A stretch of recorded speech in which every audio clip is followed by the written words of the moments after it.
Hello guys, welcome back to our channel career wave. और सबसे खास बात यह है कि आज हमारे पास बहुत सारे कॉल्स आए हैं और आपको यकीन होगा और अंदाजा भी होगा किस बारे में बात कर रहा हूं। There is a news, there is an order that is being circulated on the several platforms as well as there is a YouTube video which I have got the link several times from several people। तो मुझे लगता है कि इसके बारे में एक बार जरूर बात करनी चाहिए थी। हालांकि उस न्यूज में कुछ हद तक हमको थोड़ी बहुत प्रामाणिकता दिखती है, but I have talk to severals of my students from the previous batches और उन लोगों से बात होने पे कुछ लोगों ने फोन नहीं उठाया, ऐसी नो, लेकिन कुछ लोगों ने बात की और उन्होंने कहा सर ऐसा इशू तो हमें नहीं फेस करने को मिला है, अगर ऐसा होता तो हमें न्यूज पहले ही मिलती। Although they were not 100% sure, वो कह रहे हैं कि हो सकता है ऐसी कोई न्यूज हो भी सकती है, चल रही होगी, बट हमारे कंसिडरेशन में, हमारे नॉलेज में ना हो। बट ऐसा हमें अभी तक नहीं देखने को मिला है। 3-4 लोगों से बात हुई। बहरहाल तो क्या है news, there is an order that is being circulated. जैसे मैं आपको एक मैसेज कुछ आपके दिखाता हूं जो आप लोगों ने भेजे हैं, ज्यादातर व्हाट्सएप पे, ज्यादातर कॉल्स भी, जैसे कोई भी आप उठाएंगे ऊपर सब में वही मैसेज बार बार आ रहा है। तो जैसे फर्स्ट ऑफ ऑल हम इसकी बात करें, आई थिंक इस और मैं थोड़ा सा इसको जूम कर देता हूं। I think this should be readable, right? थोड़ा सा जूम कर देते हैं। अभी ये हमें लगता है पढ़ने योग्य होगा, आप पढ़ पा रहे होंगे स्क्रीन पे, right? Now this is an order and the subject is stating that examination from the aircraft rules, मतलब रूल्स से थोड़ी सी एग्जामिशन दी जा रही है 1930 में। अकोमोडेट बी बीटेक, ताकि बी बीटेक को अकोमोडेट किया जा सके as an educational qualification for the set call and एट कॉल, मतलब student air traffic controller licence और साथ साथ में एयर ट्रैफिक कंट्रोल लाइसेंस।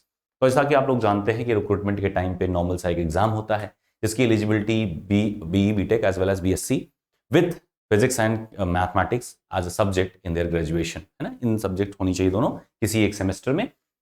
फिर आप उसके बाद में सेलेक्ट होते हैं, सेलेक्ट होने के बाद आप ट्रेनिंग सेंटर्स पे जाते हैं, वहां के बाद में आप किसी स्टेशन हो जाते हैं और स्टेशन पे आपकी कुछ ट्रेनिंग चलती है, उसमें आप अप्लाई करते हैं डीजीसीए से एक लाइसेंस, और उस लाइसेंस से में आपको दो तरह के लाइसेंस होते हैं। ट्रेनिंग पीरियड में आपको मिलता है student air traffic controller licence और फिर बाद में आपको एट कॉल मिल जाता है, राइट? तो ये प्रोसीजर रहा है। जो दावा किया जा रहा है, ये किया जा रहा है कि डीजीसीए गाइडलाइन में कहीं भी इंडिकेटेड नहीं था कि B BTech should be as a mandatory qualification. तो फिर कैसे एचआर डिपार्टमेंट इसको एक मैंडेटरी क्वालिफिकेशन लेके आया? ऑल्दो आपको जानकारी के लिए बता दें कि स्टार्टिंग से, आज से नहीं है ये कि 6 महीने का एग्जामिशन दिया है, शुरुआत से ही अगर आप देखेंगे पुराने सारे वैकेंसी लिस्ट उठा के देखेंगे, the qualification have been remain same. सारे के सारे हमेशा से, शुरुआत से ही सेम क्वालिफिकेशन रहे हैं, that is B BTech and BSc with physics and mathematics as a subject in their discipline in any of their semester, as well as the English language compulsory on the basis of 10+2 level और 10th level, है ना? अलग अलग time पे थोड़ा बहुत variation आया है, लेकिन मिला जुला करके जो आमतौर पे रहा है, सहमति यही रही है। तो ऐसे क्या हो गया कि अचानक से डीजीसीए को प्रॉब्लम होने लगी लाइसेंस इश्यूएंस में कि नहीं, अब आज से हम नहीं लेंगे, हमको रूल याद आ गया, पिछले 10-15 सालों से शुरुआत से जब से हो रहा है तब से हमें नहीं आता, लेकिन अब हम नहीं छोड़ देंगे। अच्छा चलो कर लो, लेकिन हम छूट दे रहे हैं। तो इस तरह की बातों से थोड़ा बचिए, ऐसा कुछ नहीं है, ऐसा कुछ ना होने वाला है। अगर ऐसा होता है, although I haven't been gone through the rules and regulations, बड़ी लंबी पीडीएफ फाइल्स है, अगर आप सर्च करेंगे सैट कॉल एंड एट कॉल, you will be getting the link of the files from DGCA authority for एट कॉल एज वेल। सो अगर आपको ऐसा लगता है कि इसमें कोई भी ट्रुथ है, अगर आपको ऐसा लगता है इसमें कोई ट्रुथ है, तो in that case you can download the licensing PDF from the department, that is sat call, right? Sorry, DGCA, and you will be getting that. खाली सैट कॉल या एट कॉल सर्च करेंगे, you will be getting that कि licensing के लिए क्या procedure है, क्या qualification है। उसमें ऐसा कोई भी चीजें मेंशन भी नहीं की गई हैं, ना ही बैन करने की बात की गई है। इस ऑर्डर पे भी हमें डाउट है, क्योंकि कई जगह से मैं खोज रहा था, मुझे ऐसा लिंक ऑल दो मुझे नहीं मिला। हो सकता है जेन्युइन भी हो। अगर जेन्युइन भी होता है तो ये दावा कर रहा है कि अगले 6 महीनों तक ये वरीयता देगा, उसके बाद में अगले ऑर्डर तक आपको वेट करना रहेगा, ठीक है? तो या तो ऑर्डर कोई आ जाए या फिर 6 महीने जो भी अर्लियर होगा वहीं तक ये वैलिड रहेगा। तो अगली ऑर्डर क्या आ सकती है? क्या बी बीटेक को एकदम डिबार्ड कर देंगे, कह देंगे हम अगला नियम नहीं मानते? ऐसा कभी होने वाला नहीं है। ऑल्दो गवर्नमेंट है, कुछ भी कर सकती है, मैं कभी भी 100% किसी चीज के लिए समर्थ नहीं करता हूं, ना ही उसका अपोज करता हूं, लेकिन मैं बात करता हूं लॉजिकली कि एक बार आप सोचें समझें कि क्या क्या चीजें हैं और उसके बाद पे खुद से नतीजे से पहुंचे। नतीजा क्या है इसमें आपको निकालना है कि जैसे आप देखते हैं कि you have been going through this exam from severals of years, like 10 और 12 ईयर्स, और अभी तक ऐसा कुछ देखने को भी नहीं मिला है। बस थोड़ा समय आपको निकालना है। अगर ज्यादा बेचैनी हो रही है, then you can download the PDF from the site और आप उसमें एक एक वन बाई वन जितनी भी इसमें आर्टिकल्स की बात की गई है, जैसे रूल 160 की बात की गई है और section B of clause 1B और शेड्यूल 3 वाली बात हो रही है, तो शेड्यूल 3 भी देख लीजिए। तो आप एक बार देख लीजिए थोड़ा सा टाइम आप निकाल करके, and you will be getting that. अगर कोई डाउट होती है हमें आप कॉल करेंगे, I will be guiding that as well. और अगर हमारे पास में 2-3 से ज्यादा इंक्वायरीज आ गई तो मैं इस पर एक वीडियो बना करके वो रूल का PDF ही पूरा दिखा करके आपको समझा दूंगा उसमें क्या क्या चीज़ें लिखी हुई हैं। नेक्स्ट थिंग, जैसा कि क्लेम किया जा रहा है उस वीडियो में, वो बताया जा रहा है कि BE BTech को 6 महीने की छूट दी गई है, तो जाहिर सी बात अगले फिर 6 महीने छूट जाएगी। ऐसा तो है नहीं कि अचानक से हमने नियम चेंज कर दिए, सब कुछ बदलाव हो जाएगा, अचानक से पूरी पद्धति बदल देंगे। अगर करेंगे भी तो ये हो सकता है कि सब्जेक्ट एज ए कंपल्सेशन अगर करेंगे तो BE BTech would be still eligible, क्योंकि अगर ग्रेजुएशन की बात है तो BTech is treated as a masterate level equivalent, right. आपने देखा होगा कि कई जगहों पे मास्टरेट के समतुल्य माना जाता है। जैसे अगर आप देखेंगे तो BSc graduate is not eligible for PGT, लेकिन अगर कंप्यूटर साइंस की बात करें जो कि डिसिप्लिनरी सब्जेक्ट है तो उसमें देखेंगे आप BTech with computer science is eligible for PGT। अगर आप नहीं जानते थे तो जान लीजिए। तो ध्यान रखें, इसे गेट के लिए आपको चाहिए masterate degree, but GATE qualify करने के लिए आपको चाहिए जस्ट एक BTech डिग्री। तो BTech is equivalent to somehow equivalent to आपकी मास्टरेट होती है अगर साइंस की बात करें, यानी मास्टर ऑफ साइंस या बैचलर ऑफ साइंस करें तो उनके समतुल्य BTech रहती है। तो MSc क्वालिफिकेशन वाले पदों में अगर डिसिप्लिनरी सब्जेक्ट आपके साथ में बिलोंग करता है आपके इस सेमेस्टर में, then you can apply there as well even though you have just acquired BTech। और ध्यान रखें कहीं स्ट्रिक्टली ये मेंशन भी नहीं होता है, तो इसका आप बेनिफिट ऑफ डाउट उठा सकते हैं बहुत सारे एग्जाम्स में जो कि लगातार होते रहते हैं। मैं आपको शेयर भी करता रहता हूँ, जो लोग टच में रहते हैं उनको खास करके, क्योंकि पोस्ट बड़े कम होते हैं तो पब्लिकली मैं उसको शेयर नहीं करता, कोई मतलब भी नहीं, आप भरेंगे भी नहीं, क्योंकि आप देखेंगे 3-4 पोस्ट हैं तो इंडिविजुअल लेवल पे मैं शेयर कर देता हूं। और बाकी मैं आपसे भी कहता हूं कि महीने में एक दिन जरूर सर्च किया करें। नेक्स्ट थिंग, रही बात इसकी, तो हम जहां तक इसमें समझ पा रहे हैं, जितना मैं आपको बताना चाह रहा हूं, that is don't fall for this such trap. ये आपको हमेशा अपने लक्ष्य से डिस्ट्रैक्ट करते हैं। अगर इस वीडियो को आपने ध्यान से सुना है then you have also must have listen that कि the person is claiming of vacancies more than 500, right. लेकिन मैं आपको दावा करता हूं कि 400 के आसपास में वैकेंसीज ATCs के लिए आएंगी। ATCs JEE के लिए आने वाली। हम मैनेजमेंट और ट्रेनिंग इन सब की बात नहीं, बड़े लेवल की बात नहीं कर रहे हैं, मैनेजरियल लेवल की पोस्ट की हम बात कर रहे हैं, जूनियर एग्जीक्यूटिव लेवल की, जो कि आपने अभी हाल ही में दी है। तो बहुत अच्छी संभावना है जुलाई अगस्त तक आने की, तो वैसे भी आपके पास टाइम रहेगा। और अगर आप नियुक्त हो ही जाते हैं तो ध्यान रखें एक बार नियुक्ति होने के बाद में कहीं भी ऐसा नहीं होता कि आपको निकाल दिया जाए। अगर निकाल दिया तो एक गुंडागर्दी वाली बात आती है। PSUs में ऐसा कभी भी कहीं नहीं होता, ठीक है, PSUs में ऐसा कभी नहीं होता। एक बार आप अगर वहां पे हो गए तो आप नियम कानून के तरीके से ही आगे जाएंगे। Otherwise, the responsible would be the authority that is conducting the exam on the basis of that qualification as well, right? वही अथॉरिटी ही उसमें वैसी है जो कि आपको कर बता रही कि BTech एलिजिबल है, तो आपकी उसमें गलती नहीं है, या तो वो सीधे बताए कि ये एलिजिबल नहीं था शुरू से। और नियम कानून में ऐसा कोई प्राविधान भी नहीं बनाया गया है जो इस बात पे डिनाई करता हो कि BTech एलिजिबल नहीं रहेंगे या एलिजिबल रहेंगे। ऑल दो DGCA कई दिनों से कई सारी मीटिंग्स कर रही थी, कई सारे गाइडलाइंस दे रही थी कि एयर ट्रैफिक की बहुत शॉर्टेज है, ATCOs की बहुत शॉर्टेज है। और ये बताया गया, जो जवाब दिया गया था बीच में, वो ये बताया गया था कि BTech में उतने बच्चे अभी मिल ही नहीं पा रहे हैं हमारे पास में एलिजिबिलिटी के हिसाब से, काफ़ी लोग डिबार्ड हो जाते हैं। तो ऐसा कोई सेटिस्फैक्टरी जवाब ही नहीं था, लेकिन बस उन्होंने कह दिया कि BTech कोई कंपल्सरी नहीं है, आप ग्रेजुएशन लेवल पे ये चीज़ें अगर हैं तो आप बुला सकते हैं, दैट इज इट। हमने कभी ये चीज़ कहा ही नहीं था। फिर चीज़ें थोड़ी थोड़ी टकराव की स्थिति बन रही है। आपने देखा होगा कि 25 जुलाई 27 जुलाई, जो मैं बार बार कहता रहता हूँ, द हिंदू का आर्टिकल पढ़ेंगे आप, काफ़ी चीज़ें ऐसे समझ जाएंगे। फिर बीच बीच में नोटिफिकेशंस रिलीज हुए डिपार्टमेंट बेसिस पे, इस डिपार्टमेंट ने रिलीज किए, उस डिपार्टमेंट के लिए, उसने रिलीज किए इनके लिए, है ना। तो आप देखेंगे तो आप पाएंगे कि दोनों में काफ़ी चीज़ों की संवाद होती रही है। एक दूसरे के ऊपर थोड़ा सा ठेकरा फोड़ने की कोशिश करते हैं कि क्यों शॉर्टेज है, तो कोई ब्लेम क्यों लेना चाहेगा, right. So the matter in short, घबराने की कोई बात नहीं है, everything is in order, in control. If you are BE BTech or BSc with physics and mathematics, there is no anything for you to be doubtful. आप बहुत आराम से एलिजिबल रहेंगे और बहुत धूमधाम से आप पेपर देंगे। 6 महीना ही कह रहा है, 6 महीने तक तो उनको एलिजिबल वैसे भी रखना है। दैट मीन्स अगली वैकेंसी में आपकी जो है एलिजिबिलिटी रहेगी। और जब आप ट्रेनिंग सेंटर में अलॉट हो गए, स्टेशन हो गए, तो जिम्मेदारी फिर डिपार्टमेंट की होती है, डिपार्टमेंट आपके लिए लड़ेगा, राइट। और आप लाइसेंस एक्वायर करेंगे। अगर ये न्यूज़ सही है तब की बात कर रहा हूँ, क्योंकि मैं किसी चीज़ को एक सिरे से खारिज नहीं करता, राइट। क्यों खारिज करने कोई बात भी नहीं है। और फिलहाल छोटे मोटे चैनल्स के चक्कर में ना पड़े, ये ट्रैप भी हो सकता है कि वो अपना एक कोई ना कोई कहीं ना कहीं से एक न्यूज़ उठाए और अपने हिसाब से डाले और ढेर सारा डेटा उसके साथ में, ताकि उसको प्रमाणित कर पाए। बहुत सारा डेटा आप देखेंगे ऐसे न्यूज़ के पीछे सपोर्टिंग में बहुत सारे एविडेंसेस रहते हैं कि देखो मुझे कितनी जानकारी है। सो मैं नहीं कहता वो गलत हो सकती हैं, सही हो सकती हैं, there might be their own opinions. और अगर कहीं से अगर कोई सपोर्ट आपको दे रहा है, that is very well and good. जैसे हमने कुछ चैनल्स भी देखे जिन्होंने काफ़ी बताया कि सब क्लेम इनका झूठा है, बट यू गाइज नो कि क्लेम कोई झूठा उठा नहीं है। I can just state the names of the people that have been selected from our platform. और किसी दिन अगर आप हमारे साथ में, बस आप में एक कॉल करें या एनी डेस्क पे आप एक्सेस लें और आप किसी भी एम्प्लॉय से हमारे साथ बात कर लेंगे, वो सारी डिटेल्स आपके साथ शेयर कर देगा एनी डेस्क पे। आप चाहें तो स्क्रीनशॉट कर लें। बस पब्लिकली शेयर करना थोड़ा सा हमको नहीं लगता कि बहुत अच्छी चीज़ है, ताकि आप फाइनलिस्ट में ना जाए। फाइनलिस्ट में सेलेक्टेड कैंडिडेट्स ने, जाहिर सी बात, देखो भी कॉल आपके आ रहे हैं। फाइनलिस्ट में सेलेक्टेड काफ़ी कैंडिडेट ने खुद ही अपने, देख लीजिए, वीडियोस बना के डाल देते हैं।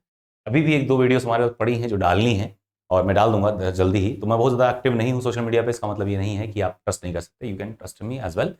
और बात यह है कि आप पढ़ाई करना शुरू कर दें, समय बहुत कम है, चाहे फेक हो या सही हो, हर कोई इस फेवर में है कि वैकेंसी आनी है, जुलाई अगस्त तक आनी है। तो ध्यान रखें, थोड़ा सतर्क रहें, थोड़ी सी पढ़ाई करते रहें, जिंदगी कहीं रुकती नहीं है। अगर 2-3 महीने की बात है तो एक रिस्क ले लें, जैसे अब तक रिस्क लिया। अगर आपको लगता है, जैसे कभी कभी होता है डाउट है सर मैं क्या करूं, तो डाउट है, इन दैट केस ऑल्सो डाउट है तो डाउट रहने दीजिए, उसको इग्नोर करिए। आप 2-3 महीने की बात है, अब देखो मई है, जून जुलाई 2 महीने की बात, 2 महीने और रिस्क नहीं ले सकते आप, जब तक अब तक इतना रिस्क ले लिया है। जो चीज मैं बार बार कहता हूं, जो चीज आपके कंट्रोल में हो उसके लिए आप फिक्र करें, उस पर सुधार करें, उस पर फाइट करें।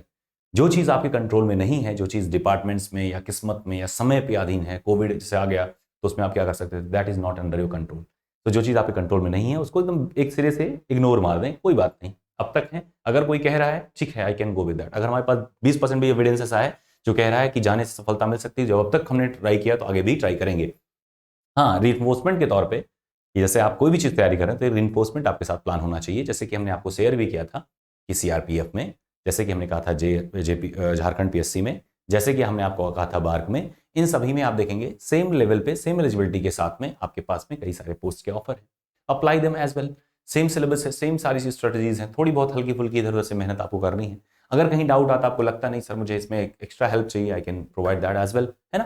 तो मैं कुछ तरीके से अरेंज करा के आपको कंटेंट्स वगैरह के लिंक्स वगैरह शेयर कर दूंगा, ताकि आप वहाँ से उतना चीज़ें पढ़ लेंगे, बहुत आराम से आप अपने आप को सॉलिड पाएंगे, क्योंकि जाहिर सी बात उस टाइम पे इसके भी एग्जाम हो रहे होंगे, आप एग्जाम भी देते रहेंगे। ऐसे ही कई सारे पीएसयूज की और भी हमने लिस्ट पूरी तैयार की है, और सब में आप देखेंगे, आप 1 घंटे आज निकालिए और सारे मिनी रत्ना महारत्ना चेक करिए, सारे मिनी रत्ना नहीं, टॉप 20 मिनी रत्ना ले लीजिए और महारत्ना कंपनीज ले लीजिए, उनके कैरियर सेक्शन में जाइए, and you will be surprise to know that कि वहाँ पे कई सारी वैकेंसीज लिस्टेड है। बस आपका काम ये है, उनका पहला क्या देखना है, एलिजिबिलिटी। दूसरा क्या देखना है, पोस्ट नेम, पोस्ट नेम क्या है, एलिजिबिलिटी क्या है, then pattern of the paper. बस इतनी 3 चीजें देखनी है। 3 चीजें देखने में आपको क्या लगता है कितना टाइम लग जाएगा? जहां साइट्स पे जाइए जिन पे आपको वैकेंसी दिख रही है, तुरंत नोटिफिकेशन डाउनलोड करते ही चले जाइए। ठीक है, मान लो 10-15 फाइलें, 20 फाइलें आपने डाउनलोड कर ली, क्योंकि सब पे तो वैकेंसी नहीं होगी, लेकिन most of them should be having that. Group D, group C level की आपको करनी नहीं है, ग्रुप बी लेवल की जितनी पोस्ट है उन पे जाइए, टेक्निकल लेवल की जो पोस्ट है उन पे जाइए, सारा डाउनलोड कर लीजिए। 1 घंटे का टाइम निकालिए, अपने पीडीएफ को, नोटिफिकेशन फाइल को खोलते ही डायरेक्टली आपको कहाँ जाना है, एलिजिबिलिटी पे, फिर कहाँ जाना है, पेपर पैटर्न पर, फिर नंबर ऑफ वैकेंसीज और प्रोसीजर पर, राइट। तो बात की बात है, पहले बस इतना देख लीजिए कि एलिजिबल हैं आप या नहीं है, इतना करिए। अगर आपको लगता है कि आपको उसमें कुछ जानकारी चाहिए, हेल्प चाहिए, you can come to me, है ना, आप हमसे बात कर सकते हैं, right. So that was all, कि अपनी स्टडीज कंटिन्यू रखिए। सबसे गुड न्यूज़ ये है कि वैकेंसी आने वाली है, एंड सेकंड थिंग, आप सभी एलिजिबल उसमें रहेंगे। अगर 6 महीने है भी तो 6 महीने आप वेट कर लेंगे, क्योंकि अभी देखो नेक्स्ट वाले जो चल रहे हैं, अभी इनका क्या हो रहा है, इनकी अभी देखो डॉक्यूमेंट वेरिफिकेशन हो रहा है, and they have qualified that as well, है ना। इसके बाद उनकी क्या होगी, ट्रेनिंग होगी। ट्रेनिंग में भी आप ट्रेनिंग करेंगे, उसके बाद फिर आप पोस्ट स्टेशन होंगे, वहां पे भी आपकी स्टूडेंट लाइसेंस के साथ में ट्रेनिंग होगी। तो वो कैसे पॉसिबल है, अगर वो ट्रेनिंग में जाएंगे भी तो 6 महीने में वो क्वालिफाई तो नहीं कर पाएंगे। जब भी उनको यस एटिकॉल की जरूरत होगी, यानी student air traffic control licence की जरूरत होगी, उस टाइम पे भी तो वो तो टाइम तो पार हो चुका होगा। इसका मतलब उसमें जाहिर सी बात है एक्सटेंशन मिलना ही था, मिलना ही है, राइट। जब उनको एक्सटेंशन मिलेगा तो जाहिर सी बात है आपको खास बेनिफिट हो जाएगा, then you also be granted that as well. या हो सकता है कि सीधे एलिजिबिलिटी मिल ही जाए आगे चल के, अगर ये सही है न्यूज़ तब की हम बात कर रहे हैं। तो हर मामले में अगर आप थोड़ा शांत होकर के, बिना घबराए, बिना बेचैन हुए, अगर थोड़ा सा एनालाइज करेंगे, you will find out that most of the things are in your favour and you can continue on that as well. थोड़ा सा र्यूमर्स वगैरह से बचें, जहां कोई डाउट हो थोड़ा सा कोशिश करें कि थोड़ा सा अपना खुद का रिसर्च कर लें। अगर आपको रिसर्च मिल जाता है ठीक है, अदरवाइज किसी वीडियोस पे ऐसे ट्रैप्स पढ़ने से बचें। जब तक कोई जेन्युइन वेबसाइट या जेन्युइन चैनल या ऑथेंटिकेटेड सोर्सेज से आपको डिटेल ना मिल जाए, तब तक हमें लगता है कि इन सब चक्करों में आपको पढ़ना चाहिए, राइट। हाँ, आपने आप टेंशन में हमारे लाए, आप में से ज़्यादातर लोगों ने इस चीज़ को शेयर किया हमारे साथ में, तो मुझे लगा कि इस पर बात करनी चाहिए, अदरवाइज हमको लगता कि हम इस पर वीडियो बना रहे होते।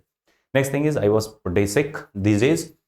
आवाज़ से भी आपको लग रहा होगा, ऑल्दो हमने क्लासेस सारी ली हैं, अपने बैचेज में सारी चल रही हैं, बीच में एक बार मिस हुई हैं, 2 क्लास शायद मिस हुई, एक वीक वाली, वीकेंड वाली क्लास मिस हुई थी। So I will be covering that as well. और आज भी आपकी क्लास तो ही है, तो I will be doing that as well. कल भी है, परसों भी है, 3 दिन लगातार ये क्लासेस आपकी होंगी। और जैसे थोड़ा सा हम बढ़िया हो जाते हैं, परफेक्ट हो जाते हैं, फिर हम लोग इस पर भी काम करेंगे। आपने देखा होगा कि स्टूडियो का सेटअप थोड़ा सा डिफरेंट लग रहा है, और थोड़ा डिफरेंट और लगने वाला भी है, कल से और डिफरेंट आपको लगेगा, क्योंकि हम लोगों ने स्टूडियो को एक प्रॉपरली क्या बोलते हैं उसको, कि रेंटिंग पर्पज से हम लोगों ने लॉन्च किया है, and we have some customer as well. तो उससे क्या होगा, थोड़ी सी इन्वेस्टमेंट अगर आ जाती है तो will be enhancing our education system as well. यानी हम लोग जो कोर्सेज प्रोवाइड कर रहे हैं उसको इनहेंस करने की कोशिश करेंगे, क्योंकि आपको पता है कि थोड़ी सी बजट प्रॉब्लम हमेशा से रही है और इन्वेस्टमेंट हम लोग अपनी जेब से कर रहे थे तो बहुत ज़्यादा दिक्कत हो रही थी। एक टाइम आता है जब आपको थोड़ा सा आउटसोर्स करना पड़ता है, आप स्टूडेंट पे बर्डन ज़्यादा डाल नहीं सकते, कितने पैसे आप लोगों से हम ले लेंगे, राइट। तो इन दैट केस अगर आपको कंटेंट देना है तो कहीं ना कहीं से सोर्सेज चाहिए। तो मैं सोचता हूँ कि कोशिश करें और बेहतर कर पाएँ कंटेंट्स को, और उसके लिए हम लोग थोड़ा सा सोर्स ऑफ इनकम डिफरेंट थोड़ा सा डाइवर्सिफाई कर दें। That's why I invested something in the new place, जहाँ पे थोड़ा सा हम लोग रेंटिंग कर सकें। थोड़ा सा खर्चा शुरुआत में आया, लेकिन ऐसा लग रहा है कि हम लोग स्मूथली रन ऑफ करेंगे और चीज़ों को और बेहतर कर पाएंगे। तो आपको खाली बस कहना होगा सर हमें ये चाहिए, and I will be saying that कि हाँ क्यों नहीं कर सकते, बिल्कुल करेंगे, ठीक है। और कर भी रहे हैं, कोशिश तो करते ही हमेशा ही, आपको चांस मौका तो नहीं देते, लड़ते हैं उसके लिए आपके साथ अपने आप भी, और आप लोग इसके लिए सपोर्टिव भी रहते हो, that is very good good, है ना। सो that was all I think. अगर कोई डाउट हो put that in the comment section. बस थोड़ा सा अननेसेसरी कमेंट्स करने से बचें, बेफजूल के कमेंट ना करें, अच्छे कमेंट करें। अगर आपको कोई चीज़ पे विरोधाभास लगे तो आप डायरेक्टली हमको कॉन्टैक्ट कर सकते हैं, कॉल कर सकते हैं, मैसेज कर सकते हैं। अननेसेसरी कमेंट करने से बचें, that is not good in any way. ना किसी को बेनिफिट करने वाला है, ना ही आपको बेनिफिट करने वाला है। तो जो कोई गड़बड़ कमेंट हो सीधे हमको फ़ोन करके गाली कर लीजिए, ठीक है। I want be saying anything, लेकिन कभी भी गंदे कमेंट करने से बचें, वो आपके लिए हानिकारक है, ठीक है। तो हमेशा डायरेक्टली बात करें हमसे, कोई भी दिक्कत हो हम समस्या आपकी सुलझाएंगे ना। इधर उधर आप कमेंट करके क्या पा जाएंगे, राइट। तो talk to me whenever you have doubt, talk to me, okay. या हम मैसेज कर दें, हम समय निकाल करके आपसे बात कर लेंगे, ठीक है। तो that was all. Wish you the best. हंसते रहिए, मुस्कुराते रहिए, कॉन्फिडेंट रहिए, बस पढ़ना शुरू कर दीजिए। अगर आपने कोर्सेज में है तो उसमें भी आप पढ़ना शुरू कर दिए, क्योंकि I was looking through the courses और मैंने देखा कि काफ़ी लोगों ने काफ़ी वीडियोज़ को वॉच नहीं किया है। अप्रॉक्सीमेटली जो व्यूज़ थे उन पे सब पे 65-70 के ऐसे आसपास में रहे हैं, यानी कि लगभग 90% बच्चे तो देख ही नहीं रहे। 90 नहीं, कितने 90% देख रहे हैं, तो 10-20% लगभग नहीं देख रहे हैं। तो क्यों नहीं देख रहे हैं, देखना चाहिए आपको। ये हम बात कर रहे हैं सुपर 50 पुराने और अब की दोनों बैच की मिला के, right. So that was all. Wish you the best, bye bye.